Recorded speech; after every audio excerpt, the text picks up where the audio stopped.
Can I tell you, when people are terminally ill, say cancer, may Allah grant shifa to those who are ill, right? Right? The power of this worship, I'm showing you power of dua, power of any worship, right?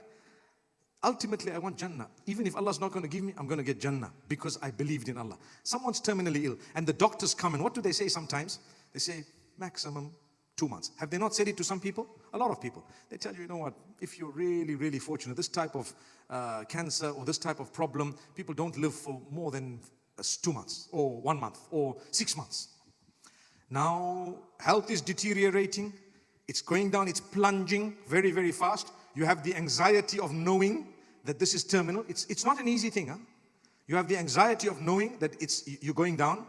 So you have to connect with Allah and you have to come to terms with the reality and make peace with Allah and hope for the best in the hereafter while you're going down. And at the same time, guess what you have to do as a believer? You have to be convinced that Allah will cure you. Miracle will happen. So every day the person is making dua, oh Allah, cure me. I know you can, you will, you shall. Give me the miracle. And Allah knows that He's not going to give you the cure. So what's the point of the dua? The point of the dua is that because of your conviction and how you cried to Allah and believed in His power and His ability and His divine control, He gave you paradise. That's all I needed. That's all I wanted. I mean, I would have died even without that cancer. I would have died whenever Allah wanted me to die, even without disease and sickness. So many people have died healthy, suddenly boom, and next thing they're gone. What happened to them? Allah gave you an opportunity.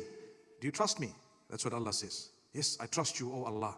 You will cure me, you shall cure me, you do cure, you owner of the whole of existence. For you, it is nothing. You will cure, oh Allah, cure me. I'm convinced you will. 5 minutes later, you died. That act of worship you engaged in just prior to your death is unmatched. Unmatched. Who gave you the chance to engage in that act of worship? Was it not Allah? It was Allah. So Allah gave you an opportunity to engage in such a powerful plug-in with Him and He took you away. Where do you think you're going to go?